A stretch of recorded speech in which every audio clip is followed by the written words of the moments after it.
Welcome to another payment gateway integration video. And in this video, I'm going to show you how to implement Apple Pay on iOS through Cybersource Gateway. And to show you the final result of what I'm trying to implement, here's a demo. This is a simple app that just have a Apple Pay button, and it would say set up Apple Pay if the user doesn't have any Apple Pay cards configured in their wallet. So let's use an account that has some wallet, and I'll show you what that looks like. Okay, now I'm showing you what it looks like when you have an Apple Pay card added to your wallet. You click on it, Pay with Apple Pay, and you're gonna get your card options here, and then you confirm. And then the payment gets captured successfully. Now, what happens on the gateway side is this.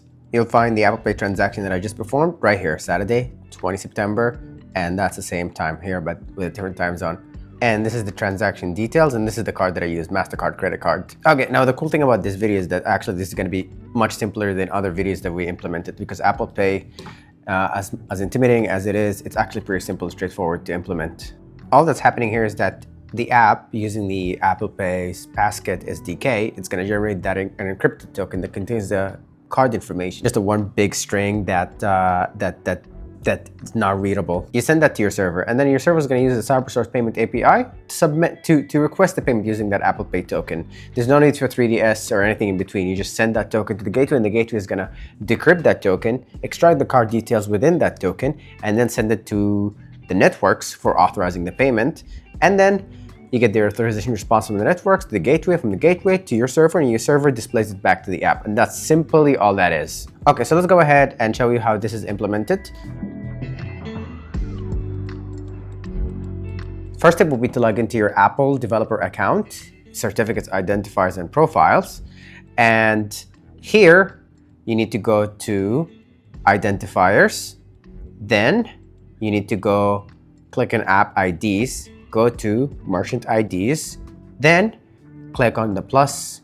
Then over here, you make sure you have merchant ID selected, hit continue, do a description, for example, Cybersource Gateway, Cybersource Apple Pay test, and identifier could be cybersource.test. Continue.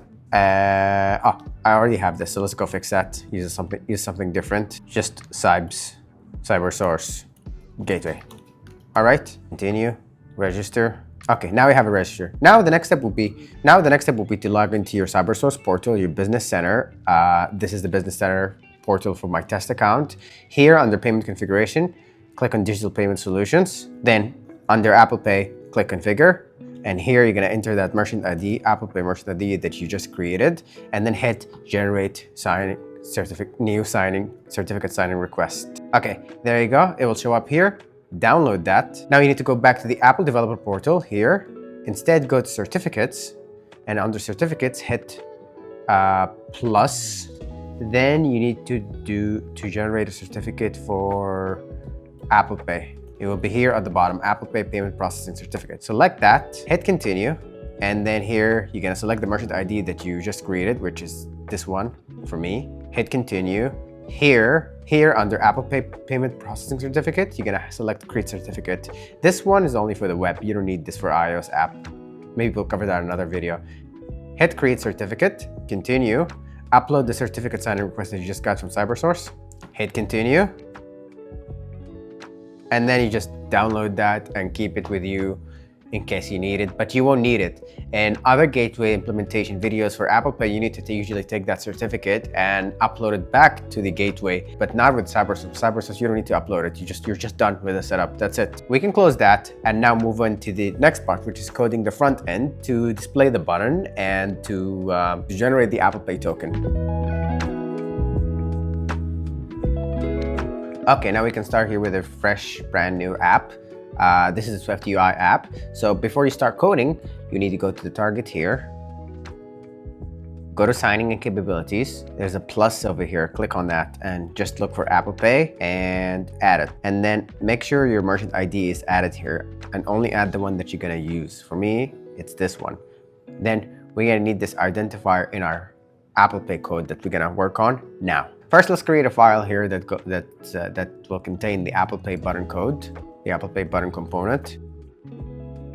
Then add the Apple Pay button, which will look like this. Now let's check what we have here. This takes in 3 parameters. The kind, which means do you want it to show the setup Apple Pay? Do you want it to show up buy with Apple Pay and so on? This is set by this, which goes here when you create the instance of the payment button. Corner radius just set how round the corners are. And then action, this is a method that's going to get called when the button is clicked. You can control the color here of the button. Okay, that's for the button. Now let's create the code that actually generates the token that we're going to send to our server for payment. Go ahead here and create a new file. Call it Apple Pay Manager. You want to import Swift UI, import basket, and you also want to set your configs, your merchant ID. That's the same one in your capabilities over here. Your country code, US or whatever country you're in, and your currency code. Here, let's have a placeholder for our backend URL. We're going to fix that later. Okay, and now let's go ahead and create our class, which will look like this. So what's going on here? Here we have 2 methods. This is the method that gets called when the button gets pressed. And in the method, we're gonna throw an error if the user is not able to make payments using Apple Pay.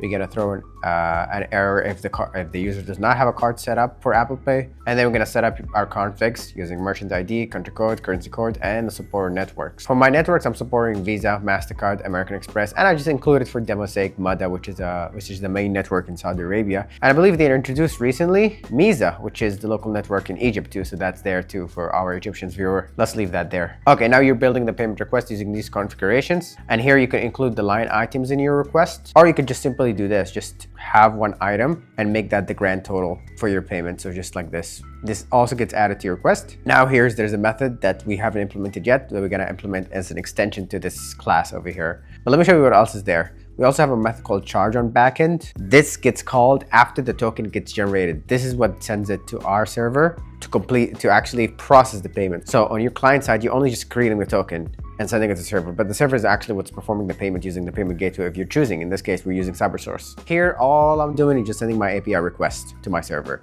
And I'm sending my server the currency, the amount. I hardcoded the amount for demo code, but you should actually just put it here as a variable. And most importantly, this is the token payment data. This is what you get from after the user actually confirms the payment in Apple Pay. We're gonna get this here as a parameter, and I'm gonna show you where this is gonna be used. We need to create now an extension to this class that's going to contain the good stuff. Here you go, Apple Pay Manager, and this is the important part. Let's see what we got here. We got 2 methods. One that gives you the result, whether the payment was successful, failed. If it's successful, it's gonna give you the token data that you're gonna send to your server. Here, I'm printing it out here in the console, and then I'm encoding it to base 64 because my server will expect this base 64. Then here, I'm calling my method in the main class here, charge on backend, this one over here, and I'm passing it that token. And here, I'm gonna handle what happened depending on the response from the server. If the response from the server is okay, which gets returned here on charge on backend, this gets returned over here in completion. I set completion to true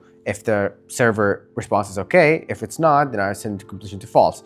And here, when completion is true, I call this method down here. Not call it directly, but basically trigger it. But what this does is that if my server returns a good response on the Apple Pay sheet, I'm gonna show payment captured successfully. If the payment failed, I'm gonna show on the Apple sheet the warning that the payment failed. And then I'm gonna dismiss the sheet, which happens here. Now, we have all the Apple Pay code implemented. We just need to take care of the front end here because we have nothing except hello world. Front end is simple. We just get our class, the payment manager, the Apple Pay here. We use this method to display the items on Apple Pay's sheet, which I will show you.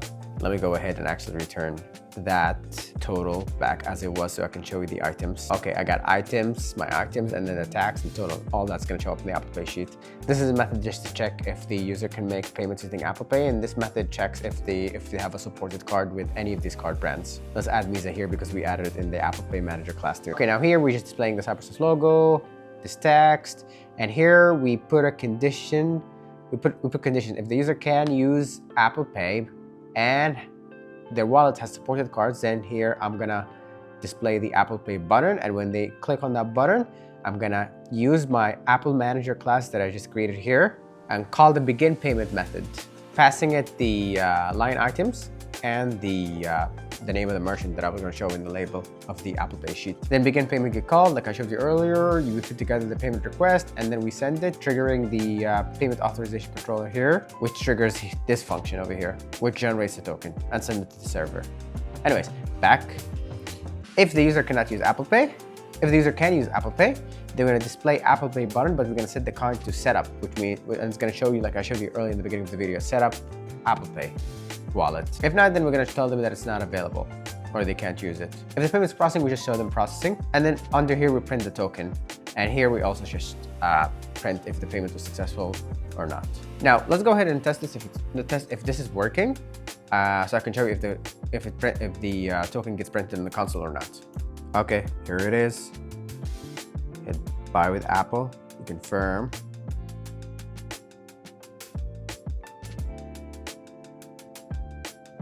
And it's not gonna do anything. It's just gonna keep loading and it's gonna fail eventually because I don't have a valid server to call. But let me switch over to the console and show you how the token is printed. So here in the console, as you can see, this is the payment token that we're going to be sending to our server to complete the payment with Cybersource Gateway API. So let's go ahead and work on that step. First, let me show you how the API looks like. This is the Cybersource API that does the payment. Here, under payment information, fluid data, value, you're going to have your token. And here, you're going to have the descriptor. This is fixed value. It's always like this if you're using Apple Pay. And then here you say the encoding is base64. Again, this is always like this. So the only thing that changes is the token, your build to information if you require it, the amount, the currency. This also always stays the same, number 1 for Apple Pay. And your own order ID, this changes.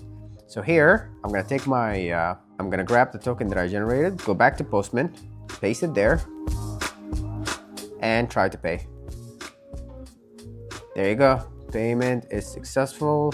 I'm getting an authorized response, and that's how the API works. It's very simple and straightforward. And Cybersource decrypted the Apple Pay token over there that I passed in the request here automatically to generate this, to get the card information. So Cybersource does that for you. Okay, so now the next step will be to work on this, to implement this in our backend, and then use it in our app. Okay, so this is my endpoint. This is what it looks like. And I installed my dependencies core, so I can test in my local environment. Axios, I can make API request. Cybersource auth, which is a NPM package that allows me to create the headers required for my Cybersource API request. This is the method create headers. Takes in the merchant ID, host, which I have here, secret keys, and all of that, and the request type, and then it creates the headers, and I can just plug in the headers in my Axios request. This is the endpoint, and this is the request payload. So here on my server side, I'm creating an order ID, a random order ID. I'm getting the amount from the app, getting the currency from the app. I'm fixing this build to information, assuming that I'm getting it from my database or something like that. And I'm getting the request, the Apple Pay token here, plugging in here, just like you saw on Postman. And then I'm just sending the request and returning the response to the client side with a status of 200, 201, whatever Cybersource returns. So let's go ahead and test this in Postman, see if it works. Let me see if I can get away with it using an old token so I don't have to generate another one again. Yep, since this is simulator, it accepts it because I've used this token before. Here we go, authorized. So let's go ahead and deploy it. Okay, the endpoint is deployed. Let's take that link, go back to our Xcode project, put it here. And now we're gonna be using this to complete the payments for Apple Pay. So let's rerun the app and try this again. Here we are back in the app. I hit buy with Apple Pay, select my card, confirm the payment, and the payment is captured successfully. That's it. And let me show you the line items. The line items would be here. When you click on $20, it'll show you what are the card items, how much tax, and the total. Go click X, go back, and let's try another card. Let's try a Visa card.